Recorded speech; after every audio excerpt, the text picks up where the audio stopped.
Bismillahirrahmanirrahim. Assalamualaikum warahmatullahi wabarakatuh.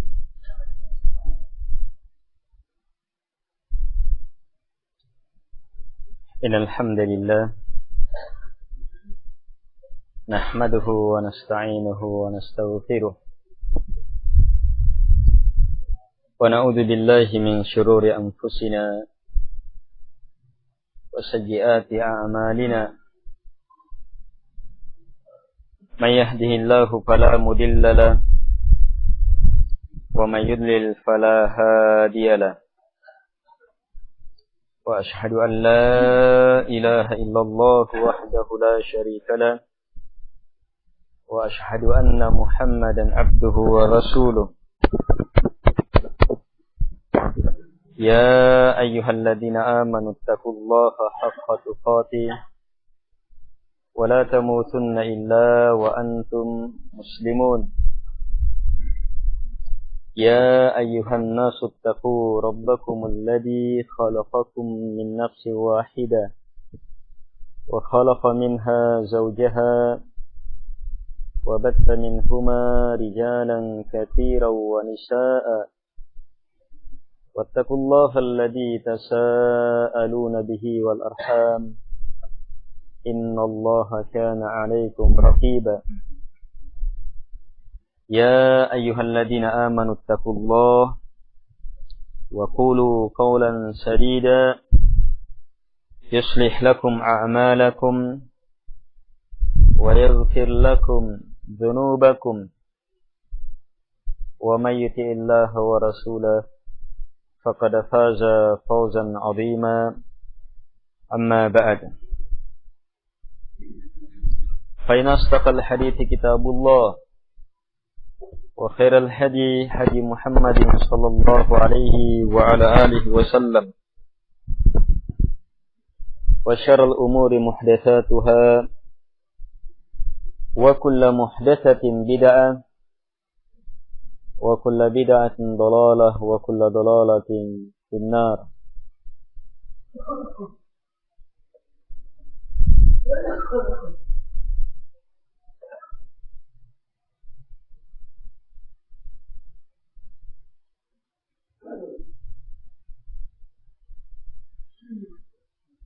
Al-ikhwah rahimakumullah,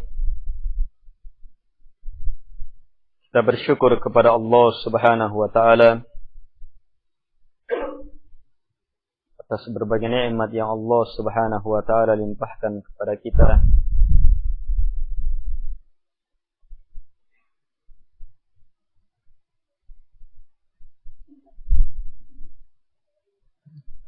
Dan terkhusus di saat ini Allah Subhanahu wa taala mempertemukan kita di rumah dari rumahnya, pada bait, pada buyut, pada bait min buyutillah.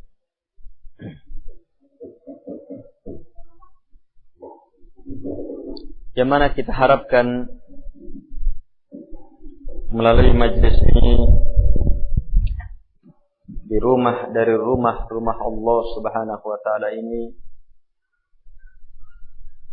Allah Subhanahu wa taala semakin menambah kebaikannya kepada kita.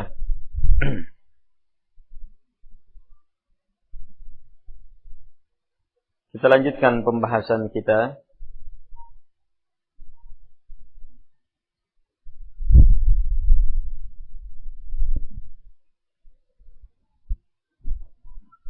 dalam membaca kitab Riyadhus Shalihin yang sekarang telah sampai pada babus sabar, bab tentang kesabaran.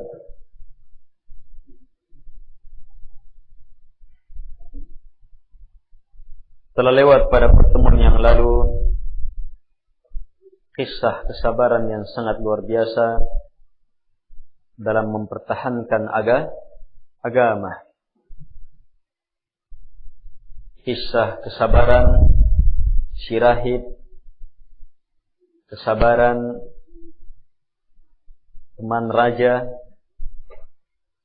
kesabaran si pemuda, kesabaran si ibu bersama anaknya, kesabaran seluruh masyarakat yang beriman terhadap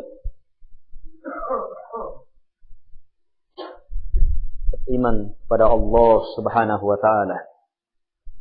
Mereka sabar untuk disiksa, untuk dibelah tubuh mereka, untuk dibakar jasad mereka dalam rangka mempertahankan agama Allah Subhanahu wa taala.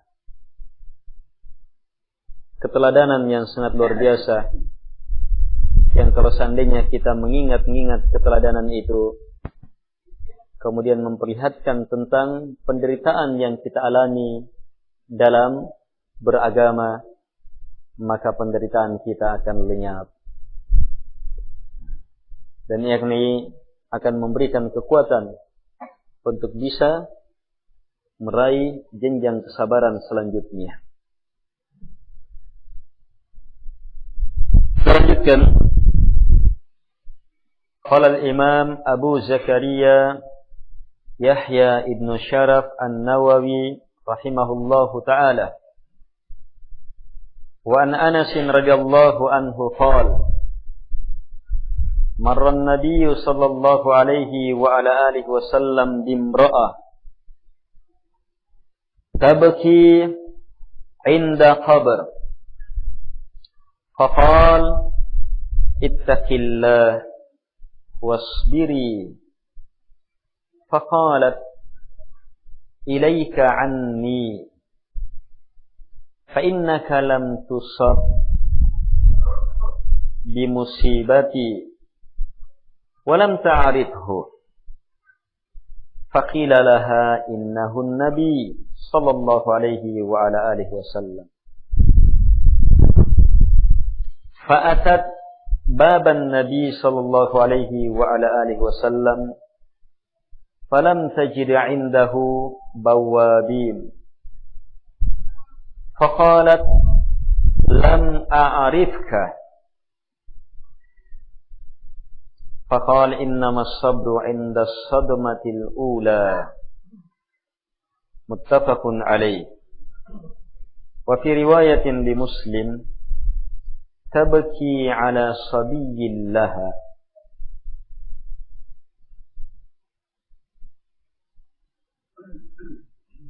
Berkata Al-Imam Abu Zakaria Yahya bin Sharaf An-Nawawi rahimahullahu ta'ala, dari Anas radhiyallahu anhu, beliau berkata bahwa Nabi sallallahu alaihi wa ala alihi wasallam melewati seorang wanita tabki 'inda qabr, yang sementara menangis di sisi kubur. Jadi dia menangisi orang yang dikubur itu. Dalam riwayat Imam Muslim dibawa tabki 'ala sabiyillah. Dia sementara menangisi sabi, ayah, anak bayi dia. Anak bayinya yang sedang terkubur, itu yang dia tangisi. Nabi sallallahu melewatinya. Faqal, maka Nabi bersabda, ittaqillah wasbiri, bertakwalah engkau kepada Allah dan bersabarlah engkau.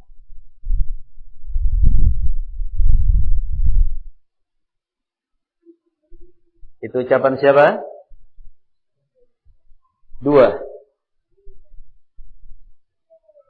Ittaqillah, takut kepada Allah, bertakwalah kepada Allah dalam menghadapi musibah. Wasbiri, bersabarlah engkau. Faqalat, maka si wanita berkata, ilaika anni, menjauh dariku. Fa innaka lam tusab bimusibati. Menjauh dariku karena kamu tidak dapat musibah sebagaimana musibah.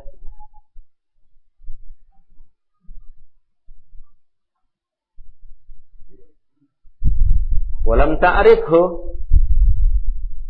Sahabat Anas mengatakan, walam ta'rifhu. Wanita yang berkata ini tidak tahu bahwa Nabi SAW yang menasihatinya.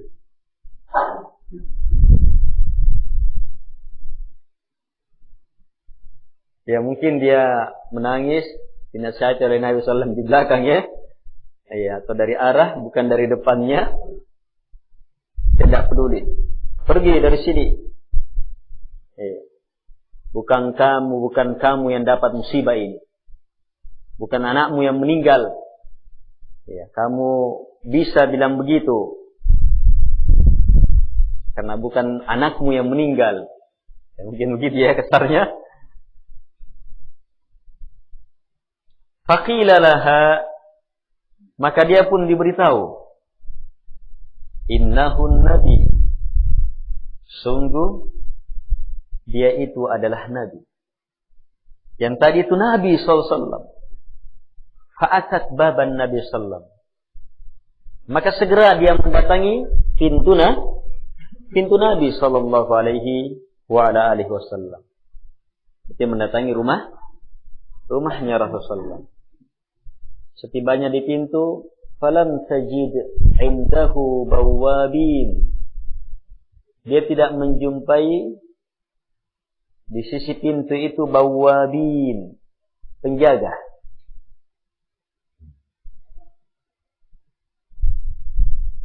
Maka segera dia berkata, lam a'rifka, saya tidak mengenal engkau. Iya. Datang mau beruzur. Saya ucapkan tadi itu, maksudnya, karena saya tidak tahu bahwa engkau yang memberi nasihat.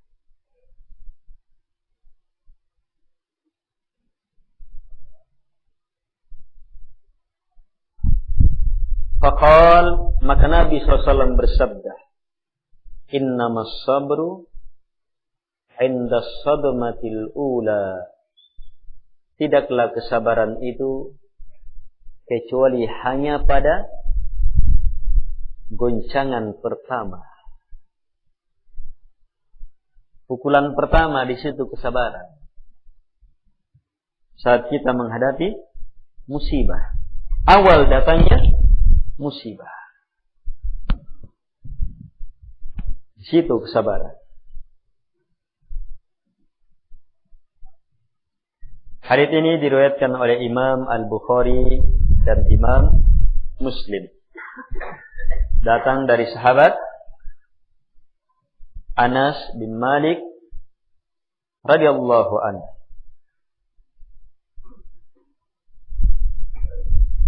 Sahabat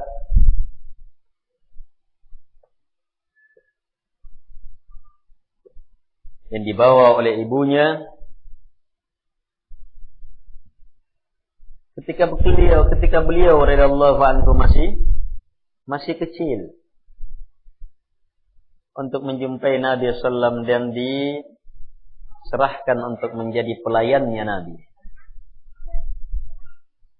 Usaha seorang ibu dalam rangka mendekatkan anaknya dengan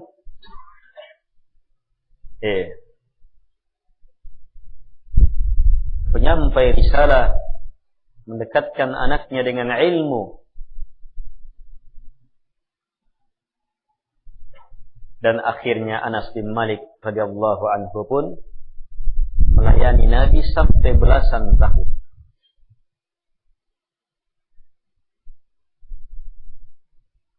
Dan beliau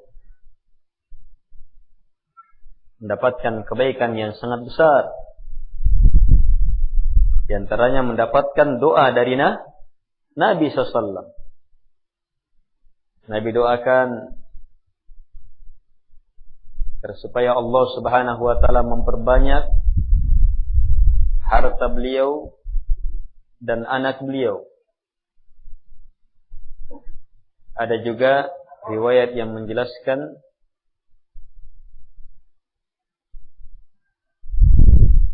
mendoakan bahwa beliau masuk surga. Kata beliau, saya sudah melihat 2. Banyak anak, harta melimpah, tinggal menanti yang 1.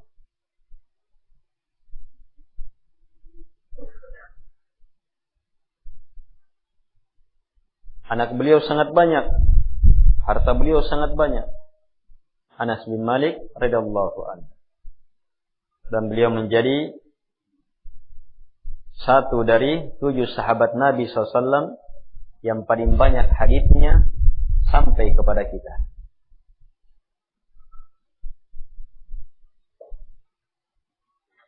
Nabi doakan supaya banyak anaknya, dan anaknya 100-an lebih. Kalau kita bilang, oh, berapa kau bersaudara? 20 orang. Sudah luar biasa itu kalau ada 20 orang. Iya.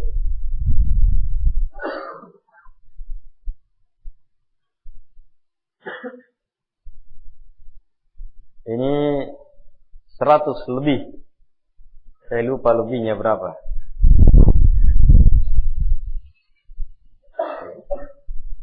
Berkah dari doa Rasulullah sallallahu alaihi wa ala alihi wasallam.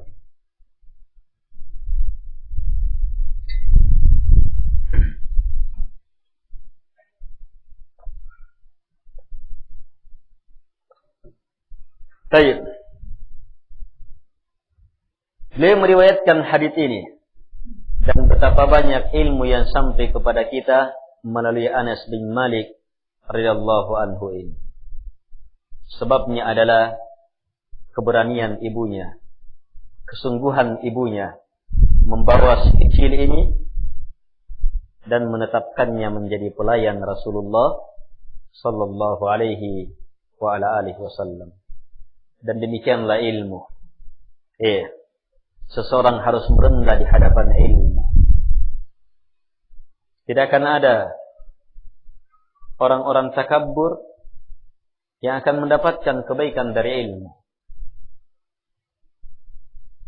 Bagaimanapun pintarnya dia. Allah Subhanahu wa taala berfirman, "Sa'asrifu an ayati 'anil ladina yatakabbarun."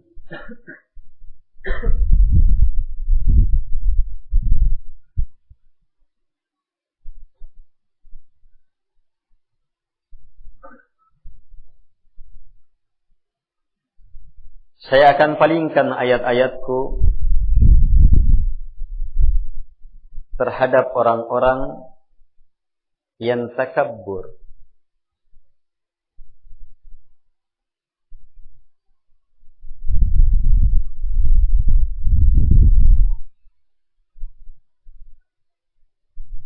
Tunggu dulu, ayat dalam surah Al-A'raf.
Baik.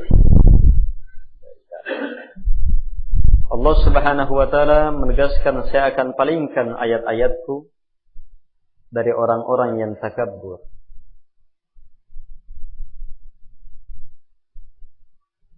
Itu memberi ilmu kepada kita bahwa ketakabburan adalah sebab ilmu itu menjauh.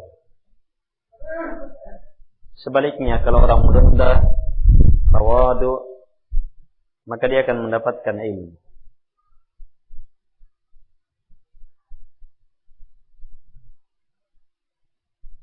Merendah di hadapan ilmu karena mengangkat tingginya ilmu itu.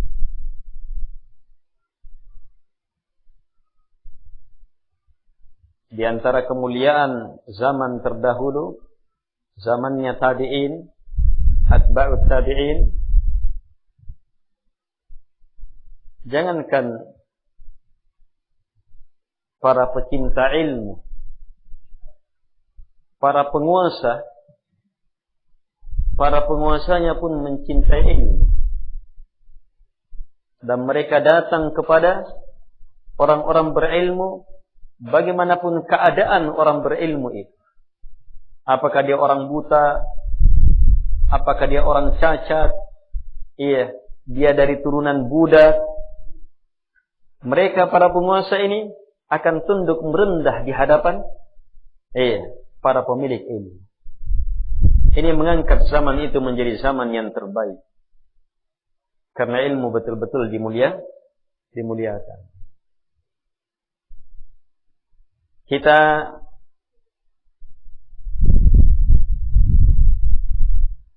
kebanyakan kaum muslimin yang mengaku muslim banyak-banyak terkena penyakit ini. Tidak ingin merendah di hadapan ilmu.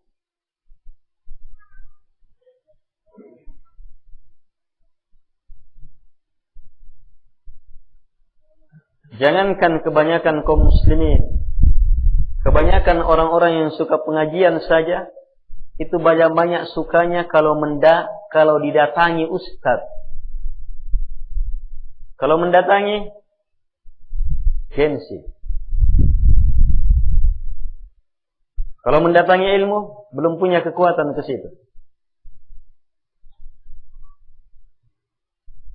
Apalagi mau merendah di hadapan ilmu. Mau berkorban di hadapan ilmu. Berpikir, penuh perhitungan. Berapa pengeluaran saya? Berapa anunya saya?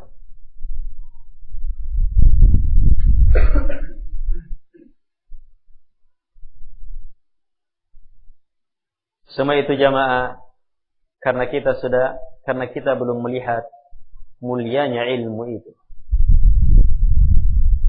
Kita baru memahaminya, belum terlalu meyakininya.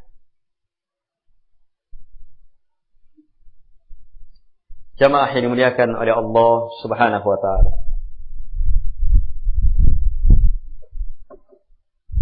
Harus didik diri kita betul-betul mencintai ilmu. Dan beradablah di atas tawaduk terhadap ilmu, merendah di hadapan ilmu. Tidak ada malu dalam menuntut ilmu. Tidak ada kata malu bagi penuntut ilmu. Saya tidak pantas karena saya turunan nano untuk datang ke tempat pengajian, sementara di situ ada tukang beca, ada apa. Ini tidak akan mendapatkan ilmu.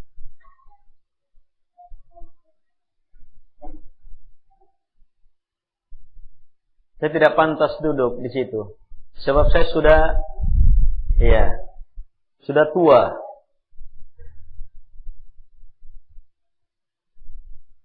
Saya tidak pantas duduk di situ sebab saya pejabat. Tidak akan mendapatkan kemuliaan ilmu. Walaupun kadang di antara orang-orang ini membantu, tapi selama tidak mau merendah di hadapan ilmu, itu tidak akan pernah mendapatkan kemuliaan ilmu yang sebenarnya. Kalau kita betul-betul membesarkan ilmu, maka kita akan merendah di hadapannya. Padahal banyak pejabat itu merendah di hadapan pejabat yang lain. Kenapa? Karena 2 jari atau 2 jari tanda tangan. Merendah. Kadang dikata-katai, disuruh apa, Iya uang, iya keraing. Siap komandan. Macam-macam.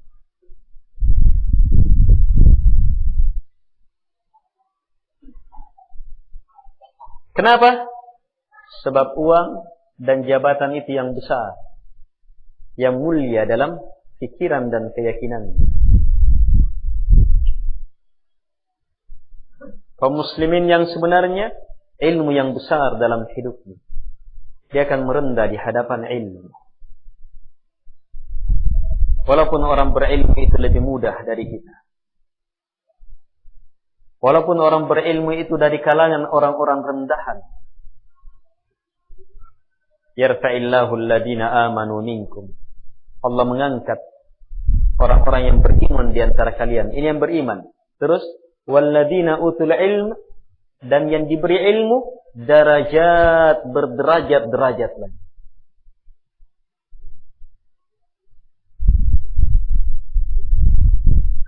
Masalahnya kita tidak melihat keindahan ilmu itu. Kita baru melihat secara sekilas saja. Oh yes, nampak kayaknya bagus, dekat-dekat. Iya.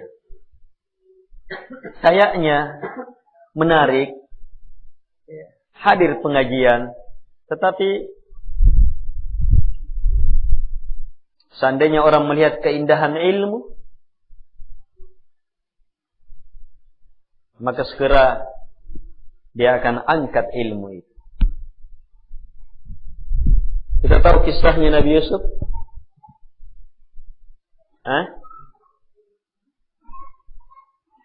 Kisah yang sangat indah.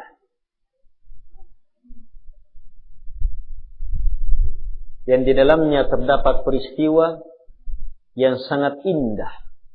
Banyak sekali keindahan dinampakkan di peristiwa itu. Awal sampai akhirnya keindahan semuanya. Apalagi akhirnya. Keharuan dalam keindahan. Keindahan dalam keharuan. Kemuliaan dalam ketinggian. Ketinggian dalam keindahan, bercampur dan menyatu. Di antaranya, coba lihat, Nabi Yusuf mempunyai 2 keindahan. Keindahan yang pertama, keindahan wajah. Keindahan yang kedua, keindahan ilmu.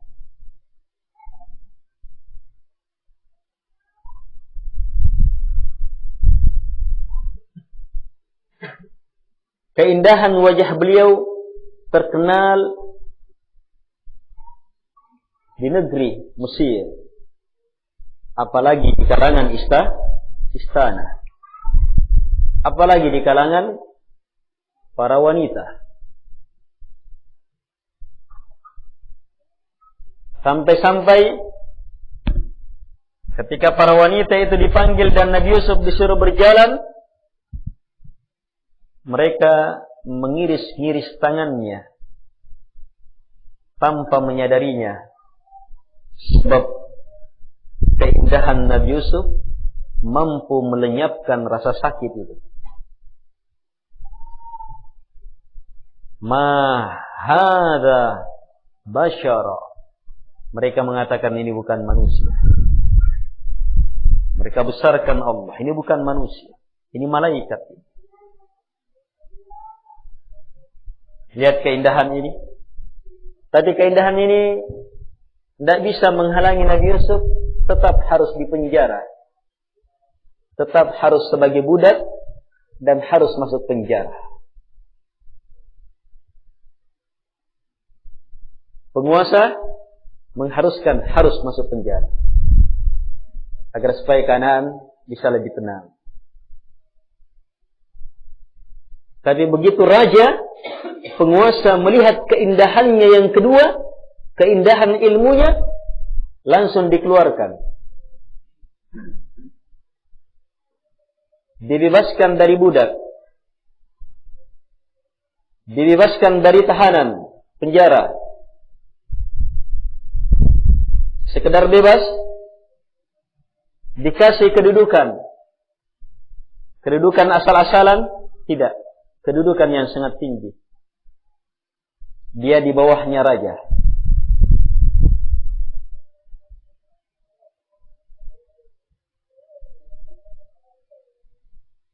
Padahal sebelumnya Nabi Yusuf terkenal keindahan wajahnya, kebaikannya. Tapi kenapa nanti setelah raja melihat keindahan ilmunya, ketika pelayan raja yang merupakan salah satu dari 2 orang yang masuk penjara mendatangi Nabi Yusuf, di saat semua pendamping, orang-orang terkemuka, orang-orang terdekat raja, yang semuanya ahli-ahli ta'wil mimpi, tidak ada yang tahu takbir mimpi raja. Si pelayan menyampaikan kepada Nabi Yusuf, Nabi Yusuf menyampaikan takbirnya. Ketika raja mendengar takbir Nabi Yusuf, dia langsung melihat keindahannya yang sangat luar biasa.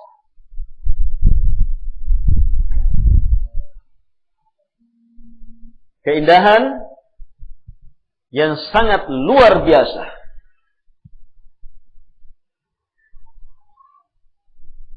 Keindahan yang sangat memukau. Langsung raja keluarkan dia. Hanya Nabi Yusuf yang tahan lagi, tidak mau keluar. Bagaimana selesaikan dulu itu. Saya masuk ini karena dituduh. Atau semakna dengan itu. Langsung raja tuntaskan. Setelah itu dikeluarkan. Dikasih jabatan. Nabi Yusuf dikasih jabatan. Langsung menawarkan. Saya cocoknya yang di sini. Tidak kampanye Nabi Yusuf. Walaupun para penjahat kampanye mengatasnamakan dirinya ustaz, memaksakan memutar balik ilmu yang terdapat dalam peristiwa ini, bahwa ini dalilnya menjadi caleg. Ini orang yang ditawarkan ini kedudukan supaya bermanfaat kedudukan itu, posisikan diri pada tempatnya sesuai dengan apa yang dia mampu.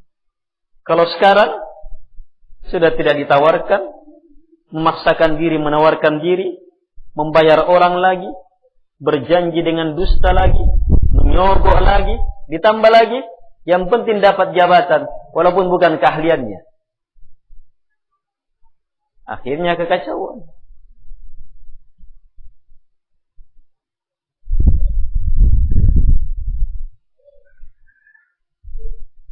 Kenapa raja langsung keluarkan? Padahal justru Nabi Yusuf di penjaranya itu keharusan. Tidak bisa dilepas orang.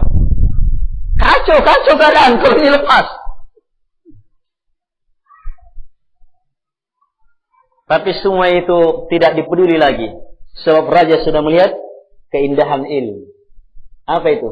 Takdirnya Nabi Yusuf bukan hanya merinci mimpi raja, tetapi sekaligus menjelaskan apa yang harus dilakukan sehubungan dengan mimpi itu. Apa tindakan kita sehubungan dengan mimpi itu yang akan terjadi zaman ini, musim ini, musim ini, musim ini. Iya, Nabi Yusuf lengkap. Lakukan ini, lakukan ini, lakukan ini. Tidak ada yang bisa mentakdir seperti ini kecuali orang-orang yang mendapatkan mukjizat. Raja yang tahu betul hebatnya ilmu ta'bir, itu langsung melihat keindahannya luar biasa.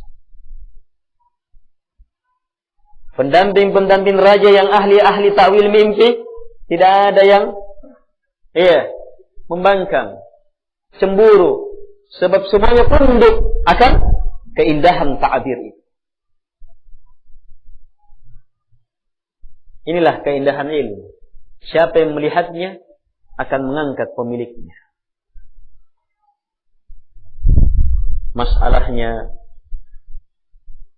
kita belum melihat penuh keindahan ilmu. Karena itulah kita belajar hanya asal-asalan pula. Datang pengajian sambilan. Bukan karena terlalu perlu sama ilmu. Padahal yang datang pengajian sudah yang terbaik di tengah masyarakat. Karena itu kita bisa melihat kalau begitu, memang kondisi masyarakat secara umum itu jauh tertinggal dengan generasi yang terbaik yang Nabi katakan. Apa tertinggalnya? Dari sisi sikap terhadap ilmu. Sikap terhadap ilmu.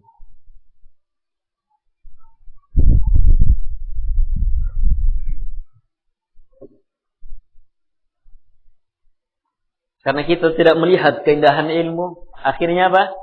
Berpikir meluangkan waktu, berpikir mengeluarkan uangnya, berpikir mengerahkan tenaganya, berpikir mengerahkan pikirannya.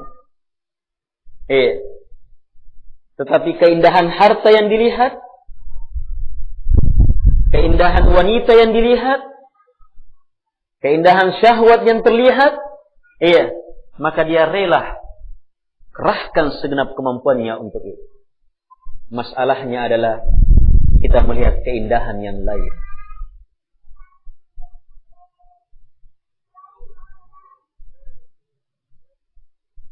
Jamaah yang dimuliakan oleh Allah Subhanahu wa ta'ala.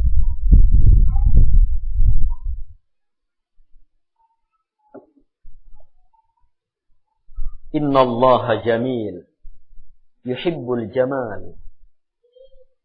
Sungguh Allah Subhanahu wa ta'ala maha indah dan sangat mencintai yang indah. Tidak mungkin ilmu yang paling mulia yang Allah turunkan itu tidak indah. Padahal dia turun dari Al-Jamil yang maha indah, yang sangat mencintai yang indah. Dan ayat-ayat yang paling Allah cintai yang Allah turunkan adalah ayat-ayat Al-Quran. Itulah yang terindah. Ilmu yang diturunkan kepada Rasulullah SAW, itulah yang terindah, jamaah. Jamaah yang dimuliakan oleh Allah Subhanahu wa ta'ala. Kenapa orang nonton bola bisa begadang? Asipati. Anyamangi. Apalagi kalau golnya melalui salto. Walaupun sudah 5 watt itu, begitu terlihat gol dengan salto, hilang ngantuknya. Ore natawa, nganun natawa. Penonton bola itu orang stres ya. Betul. Komentarnya paling hebat. Disuruh main menit pertama sudah minta keluar. Poso nih. Belum dapat bola.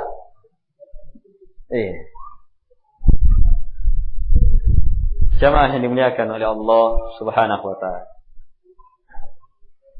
Anas bin Malik adalah teladan dalam ilmu. Hidupnya penuh berkah sebab dekat dengan ilmu.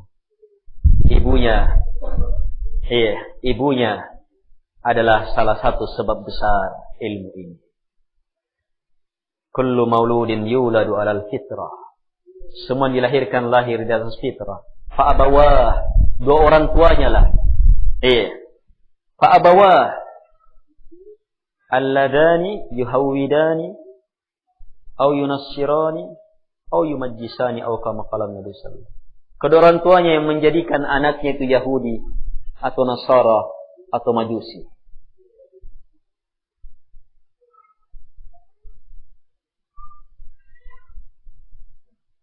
Kedua orang tuanya.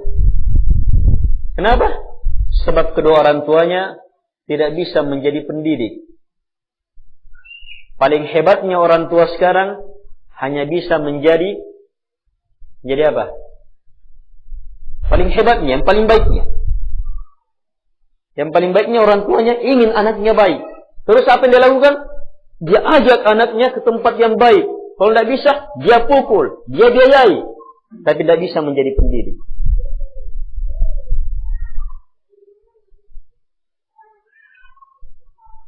Sebab minimal anaknya nakal karena orang tuanya yang dia lihat. Tidak bisa menjadi pendidik. Padahal itu sudah ada nilai didikan. Banyak-banyak kita hanya mampu marah dalam melihat kenakalan anak, tapi tidak mampu mengarahkan dan mendidik, memperbaiki kesalahannya. Tidak bisa. Tidak bisa menjadi pendidik. Kenapa?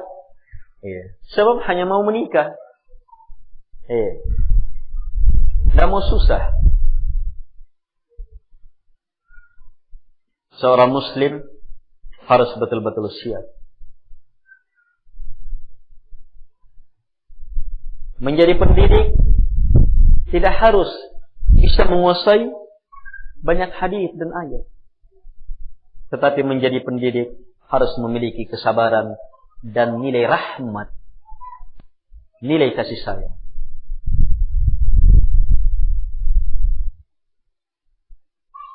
Itu syarat mutlak. Kadang orang tua tidak bisa memahami ilmu itu. Tapi dengan kesabarannya, dengan kasih sayangnya, dengan kalimatnya yang lembut, dengan hati yang penuh kasih, dengan kesabarannya, dia mampu memahamkan anaknya untuk datang pergi mendengarkan ilmu itu. Tidak hanya sekedar punatenan lampan rasa mogo. Banyak-banyak kita hanya itu mau anaknya seperti itu, tetapi caranya apa? Punatenan lampan rasa mogo sedeng. Anu apa? Yang penting cai doe. Sempa.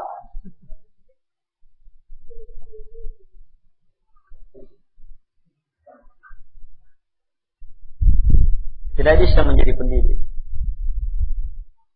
Yang lebih mengerikan lagi, sekolah, guru-gurunya bukan pendidik. Hanya berfungsi pengajar. Penyampai ilmu, tapi bukan pendidik. Gimana mau mendidik? Supaya tidak merokok.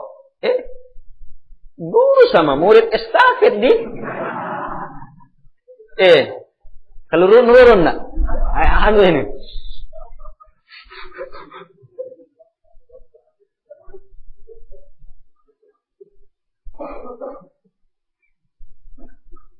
Dilarang merokok di sekolah. Dari keluar main, beri makan coto, guru sama muridnya.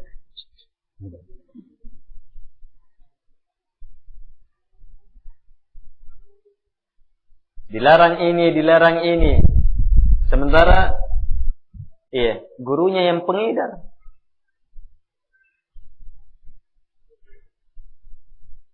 Jamaah yang dimuliakan oleh Allah Subhanahu wa taala.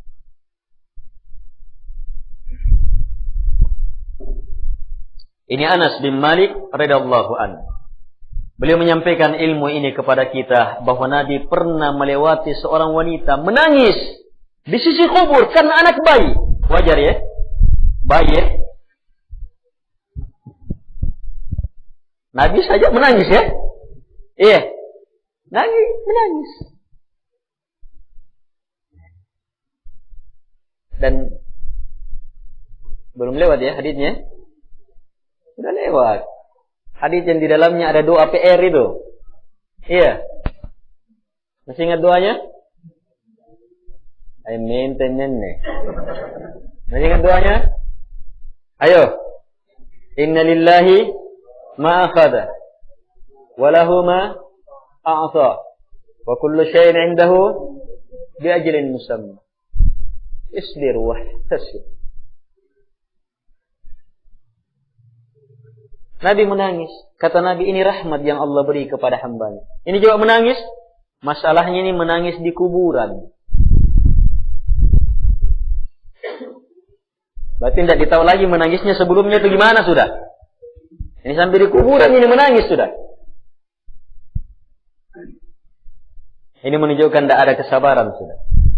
Mungkin juga Nabi melihatnya, sembarang dia ucapkan. Akhirnya Nabi SAW berkata, Ittaqillah, takutlah kepada Allah, wasbiri, dan bersabar. Kenapa ittaqillah dulu, baru bersabar? Sebab kekuatan sabar ditentukan oleh kekuatan takwa. Kita sabar itu terhadap sesuatu yang Allah tentukan. Kalau kita takut kepada Allah, kita akan bersabar. Ilmu untuk takut kepada Allah itu tadi. Inna lillahi ma akhadha wa lahu ma a'ta wa kullu syai'in 'indahu bi ajalin musamma. Ilmunya inna lillah wa inna ilaihi raji'un. Keyakinan itu akan melahirkan takut kepada Allah Subhanahu wa taala. Tidak pantas betul kita berkomentar ngomel-ngomel terhadap ketentuannya Sang Maha Pemilik terhadap miliknya. Kita dan anak kita dimiliki oleh Allah Subhanahu wa taala. Pemiliknya yang ingin pemiliknya menentukan. Ittaqillah, takutlah kepada Allah Subhanahu wa taala. Jadi kalau mau bersabar dapat musibah, takut dulu kepada Allah. Inna lillahi wa inna ilaihi raji'un. Semua ini milik Allah. Yang masih tersisa juga miliknya. Dan saya sangat yakin semua ada batasnya. Tidak ada yang tidak ada batasnya. Takut kepada Allah Subhanahu wa taala. Teringat akan negeri akhirat. Nah, di situ bisa menekan, bisa bersabar, bahkan bisa ihtisab, mengharap pahala. Sini kita mendapatkan ilmu apa? Lihatlah bagaimana Nabi SAW dalam melaksanakan tugas sebagai Nabi dan Rasul. Betul-betul menginginkan kebaikan kepada semua umatnya. Kalau kita, ya apa urusanku itu perempuan menangis di situ. Yang jelas saya sudah pernah sampaikan. Nabi la ilaha illallah. Harisun alaikum. Azizun alaihi ma'anittum. Harisun alaikum. Wabil mu'minina ra'ufur rahim. Betul-betul sangat berat. Semua yang memberatkan kita. Dan betul-betul sangat hebat keinginan beliau. Sangat hebat keinginan beliau terhadap apapun yang mendatangkan kebaikan untuk kita. Dan sangat berat bagi beliau terhadap apapun yang mencelakakan kita. Dan khusus terhadap orang-orang yang beriman, beliau sangat memaafkan, sangat merahmati. Beliau nasihati wanita ini.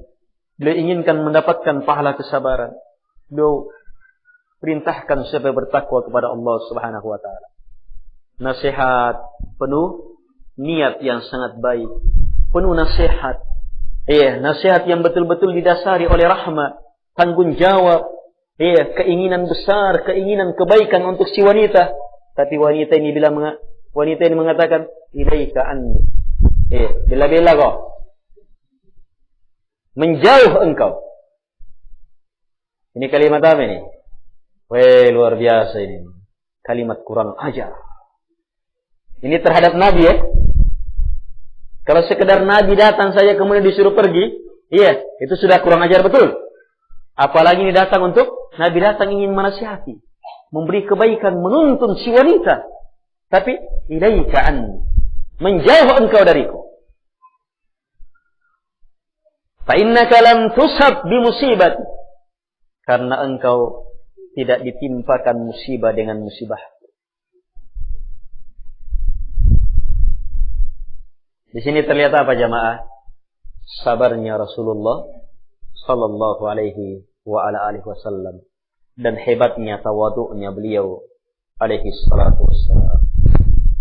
sabar menghadapi umatnya. Dan beliau memberi uzur. Nabi tahu ini orang yang dalam keadaan hati yang lagi. Nabi, kalau orang-orang yang dianggap hebat, kemudian dikasih begini sama perempuan bawahannya, balik-balik saya kau, tenis enggak? Ini ciri saya kau beri ini tenis enggak?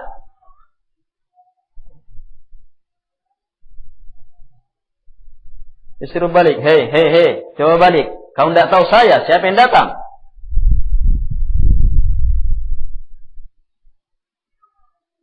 Tapi Nabi SAW diginikan, langsung pergi. Dia biar. Terus sesampainya di sana, wanita ini setelah tahu Nabi, apa yang kata Nabi? Apa yang Nabi katakan? Nabi tidak pedulikan lagi yang diperlakukan terhadap dirinya. Nabi justru beri nasihat kepada si wanita itu tentang kesabaran. Nabi tidak bilang, itu nikah. Jangan terlalu cepat lihat-lihat dulu orang. Kalau mau berkomentar, Nabi tidak ungkap-ungkap itu.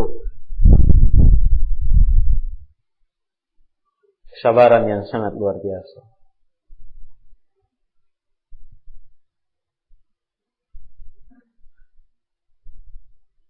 Jamaah yang dimuliakan oleh Allah Subhanahu wa taala. Si wanita datang dan mengatakan, tidak menjumpai penjaga pintu dan mengatakan, saya tidak mengenal engkau ya Rasulullah. Nabi tidak. Wanita datang untuk apa? Mau beruzur, mau minta maaf, saya tidak tahu bahwa engkau tadi itu ya Rasulullah. Tapi Nabi mengatakan apa? Innamas sabru inda sadmatil ula. Justru memberi ilmu kepada si wanita, ilmu yang sangat berharga akan kesabaran yang mendapatkan pahala besar. Pahala besar dalam sabar itu dalam apa? Awal kesabaran, awal musibah. Awal meninggalnya si anak, kalau sudah berbulan, saya sabar nih saya. Tidak di situ, bukan di situ sekarang. Sabar. Bukan tak lewat betul muka itu kalau tidak sabar muka sekarang. Sudah berbulan-bulan meninggal. Tapi masih sedih luar biasa. Ini tidak wajar.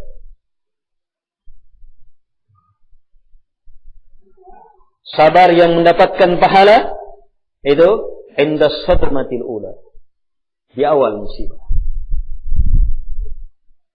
Ini ilmu penting dalam kesabaran. Ini ilmu penting betul dalam kesabaran.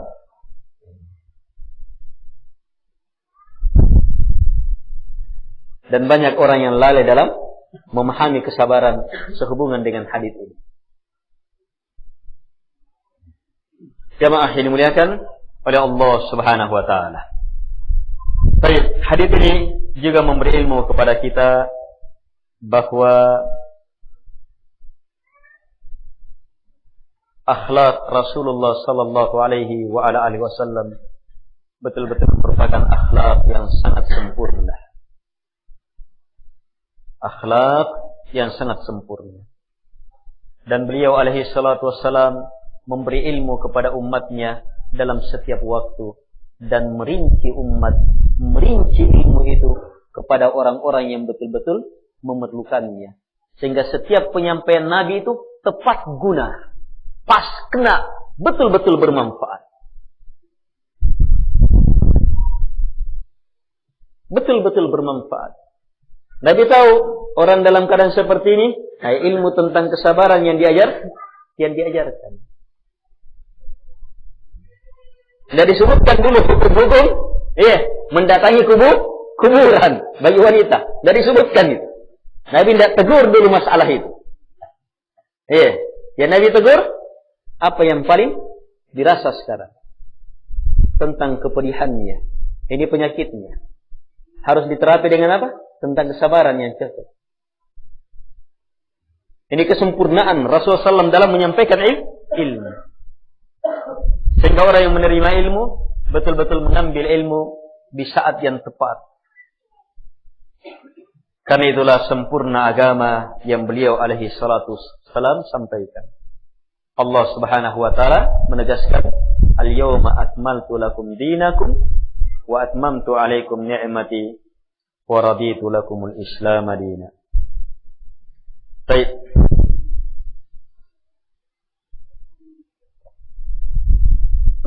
Saya rasa ini cukup ya, ikhwan. Ini minta maaf agak macet tadi. Jalan tol cukup panjang macetnya. Dan insyaallah taala besok, jadi ini selama 12 hari ada daurah penyampaian ilmu fiqh dan ada ubudiyah, kitab al-ubudiyah, kitab fiqh Umdatul Fiqh oleh Al-Imam Ibnu Qudamah Al-Maqdisi rahimahullahu taala. Kitab pembahasan fiqh yang cukup detail dan ini sangat kita perlukan. Mulai dari tahara, pembahasan air, tahara, bersuci, sholat dalam uraian-uraiannya yang cukup detail. Jual beli, nanti ada sewa menyewa, banyak muamalah. Yang cukup detail, sangat kita perlukan ilmu itu. Ada juga yang pembahasan nikah, cukup detail pembahasannya. Ini kita perlukan ilmu ini, dan ini ilmu akan dipres selama 12 hari. Ini memerlukan kekuatan, tenaga, kesempatan, dan saya yakin yang datang itu hanyalah orang-orang yang mampu melihat keindahan ilmu. Tapi kalau yang setengah-setengah, setengah-setengah tahu dong jentuh. Yang setengah-setengah juga. Ilmunya lebih berharga untuk harta, ilmunya lebih berharga untuk apa? Kesempatannya lebih berharga untuk nanti saya rekam Ustaz. Kapan baru dibuka rekaman itu? Kapan baru dibuka rekaman itu? Dan berapa lama selesai rekaman itu? Saya yakin bertahun-tahun tidak akan selesai. Bertahun-tahun tidak akan selesai. Tapi kalau kita bisa luangkan waktu beberapa hari ini, akan terkumpul ilmu yang sangat luar biasa luasnya dalam pembahasan fikih. Yang jarang kita jumpai. Kita sekolah S1, S2 dalam jurusan agama belum tentu selesai pembahasannya. Penuh. Itu bertahun-tahun. Sementara ini dipres, ilmunya dipaparkan secara cepat. Itu akan memberikan, memang tidak akan bisa dikuasai sepenuhnya. Tapi apa? Itu memberi masukan yang sangat luar biasa dan mempercepat wawasan ilmu itu. Dan ini yang kita perlukan saat ini. Kita memerlukan kekuatan ilmu. Di saat semakin banyaknya cobaan, ilmu adalah segalanya dalam hidup kita. Semoga Allah Subhanahu wa taala memberi kekuatan kepada kita. Subhanakallahumma wa bihamdika, asyhadu an la ilaha illa anta